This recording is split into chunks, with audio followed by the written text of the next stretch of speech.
मिलाद मुस्तफ़ा सल्लल्लाहु अलैहि वसल्लम की पुररौनक, पुरराहत, पुरअज़मत घड़ियाँ आ पहुँची हैं और अल्हम्दुलिल्लाह इंशाअल्लाह हम हर साल की तरह इस साल भी आका का मिलाद मनाएंगे। और याद रखिए कि हर साल की तरह मोतरज़ीन, मुनाफिकीन जिन्होंने कलमत मुस्तफ़ा का पढ़ा होता है मगर इसके बावजूद पता नहीं उनके सीनों में, उनके दिलों में किस किस्म का वहम और दर्द उठता है, वो कहते हैं कि ये पैसा गरीब को दे दिया जाए। जो लाइटों के नाम पे हम खर्च करते हैं, जो पैसा जनाब हम झंडों के नाम पे गलियों को सजाते हैं, तो इससे बेहतर है कि हम गरीब को दे दें, गरीब की खिदमत करें, उसका चूल्हा जल जाए। गरीब की खिदमत उन्हें तब याद नहीं आती जब 25 दिसंबर होता है। गरीब की खिदमत उन्हें अपनी शादी पे याद नहीं आती। गरीब की खिदमत उन्हें अपनी घर की अखराजात पे याद नहीं आती। हाँ, जब मेरे मुस्तफ़ा का मिलाद होता है तो उन्हें गरीब की खिदमत याद आ जाती है। गरीब की खिदमत, उसमें साउंड वाला भी गरीब होता है, उसमें जनाब लाइटिंग करने वाला भी गरीब होता है, उसमें जनाब डेगे पकाने वाला, लंगर पकाने वाला भी गरीब होता है, उसमें गरीबों की खिदमत नहीं होती।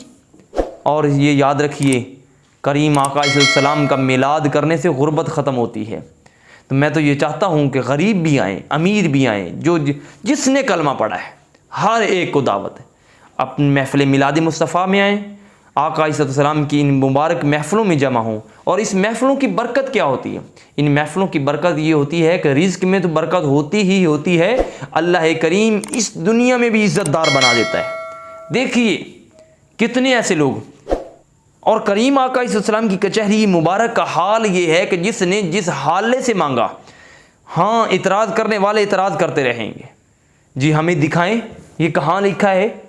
तो मैं इनसे पूछता हूँ कि जो आप जलसा दस्तार फ़जीलत करते हैं, जो सही बुखारी शरीफ इफ्तिताह करते हैं, ये इख्तिताम करते हैं, ये ख़त्म बुखारी कहलाते हैं, वो कहाँ लिखा है? उसका कोई दस्तूर दिखा दे। लेकिन ऐसा नहीं है। क्यों? जब मेरे मुस्तफ़ा का मिलाद होता है, अरे कलमा पढ़ती हो, महबूबा ते जड़ा नुख्ते चीनी करन बाग तू बाज नहीं आउंदा, असल मुनाफिक उसनू जानिए मुड़ मुड़ दिल ए फरमाउंदा। तो करीम आका अलैहिस्सलाम की विलादत बासादत हम सब के लिए फ़रहत है, हम सब के लिए खुशी है। क्यों? अल्लाह रब्बुल इज़्ज़त ने कुरान मजीद में इरशाद फरमाया कुल बिफ़द्लिल्लाहि व बिरहमतिही फ़बिज़ालिका फ़लयफ़रहू। लोगों, जब तुम पर अल्लाह का फ़ज़ल आ जाए, उसकी रहमत आ जाए, फिर क्या करो? फिर खुशी मनाया करो, फिर दुमें दिया करो। अब फ़ज़ल से क्या मुराद है? हज़रत अब्बास रज़ी अल्लाह तआला अन्हु से पूछ लेते हैं, हज़ूर के चचा जान है। आप फरमाते हैं, हज़रत अब्बास बिन अब्दुल मुत्तलिब, आप फरमाते हैं कि फ़ज़ल से मुराद मेरे मुस्तफ़ा का आना है। पूछा गया रहमत से क्या मुराद है?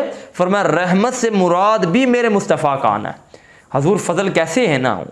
हज़ूर के आने की वजह से माओं को इज़्ज़तें मिली, वालिदैन को मकाम वक़ार मिला, बहनों बेटियों को इज़्ज़तें मिली जिनको दरगोर नहीं किया जाता था। आज जो इतराज़ करते हैं, अगर आपके ख़ानदान को दरगोर कर दिया गया होता उस वक़्त, तो बताइए कि क्या हाल होता। अज़ीज़ान गिरामी कदर, हम हर हाल में अल्लाह और उसके रसूल का ज़िक्र करेंगे और ख़ुशी के साथ करेंगे, और ख़ुशी के लम्हात में।